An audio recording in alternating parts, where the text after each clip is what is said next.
దేవుని శక్తి మీద ఆధారపడి ఒక నాయకత్వం కింద భక్తి చేస్తూ ఉండాల. Praise the lord. ఒక నాయకత్వం లేకపోతే కాపరి లేని జనులు నశించిపోతారు, త్రోవ తప్పిపోతారు అని దేవుని వాక్యం సెలవిస్తుంది.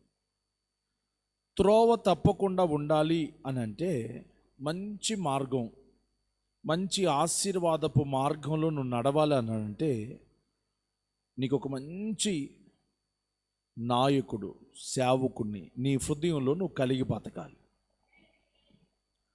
దేవుడు తన వాక్కును తన సేవకుని నోట నుండి మనతో మాట్లాడుతూ ఉంటాడు. అందుకని నీ మనసంతా దేవునితో, దైవ సేవకునితో అమర్చబడి ఉంటే త్రొట్రెళ్ళిపోని మార్గం నీకు దొరుకుతుంది, నష్టం లేని మార్గం దొరుకుతుంది.